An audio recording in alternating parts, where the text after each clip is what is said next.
You aren't supposed to do this alone.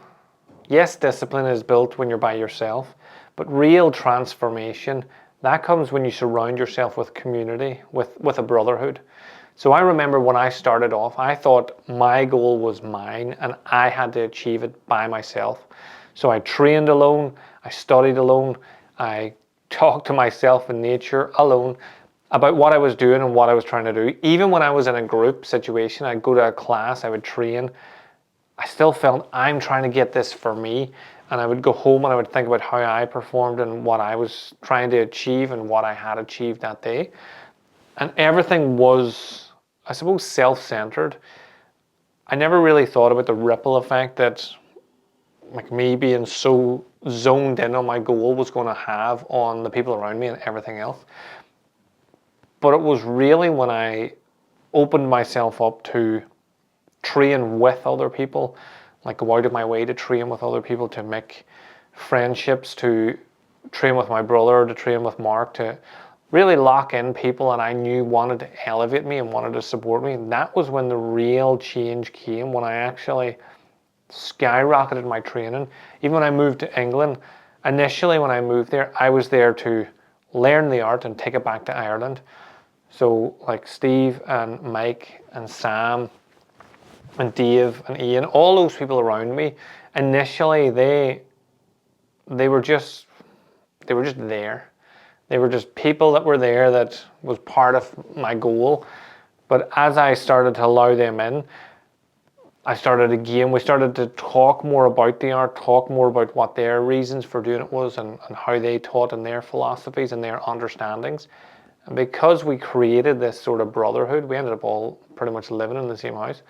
When we did this, that exponentially elevated my return in training. It elevated my ability to understand what was going on and to actually take it and use it in all areas of my life, not just directed at this one goal.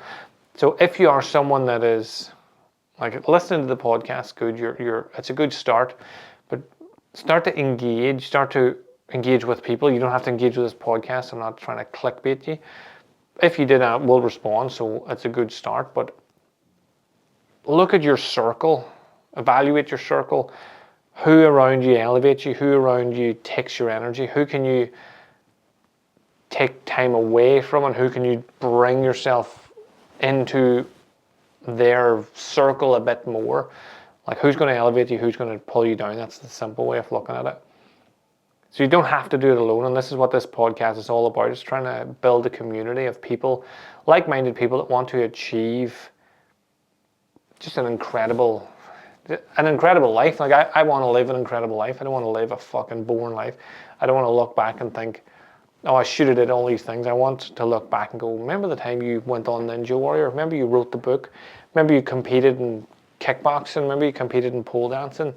I want to look back and think, remember you did a lot of cool shit?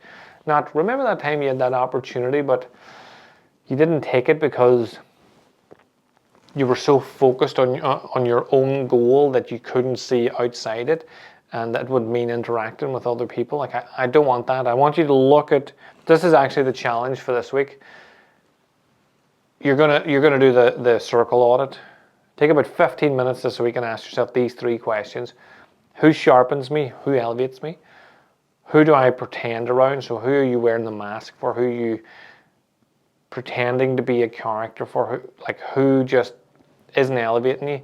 And then who am I showing up for, and who's showing up for me? That is the most important question. What you'll discover is you're showing up for a lot more people than are showing up for you. And if you stop showing up for them, they probably wouldn't even notice. Like, we think that we're more important in other people's lives than we actually are. And the takers of the world will take off you for as long as they can, but if you fuck off, they'll just find somebody else to take off. They're not going to be too worried about you. Their goal is to take, so they'll just find somebody else that's willing to give. So that's why givers need to have boundaries, because takers don't fucking have any.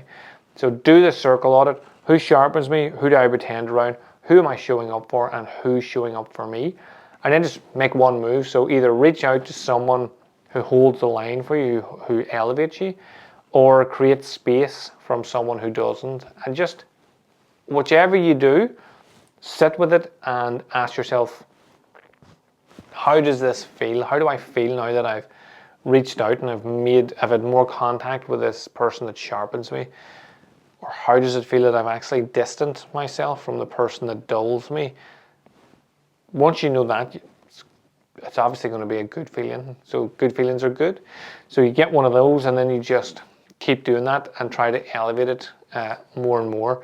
So the African proverb that popped into my head when I was writing this podcast was, if you want to go fast, go alone. If you want to go far, go together.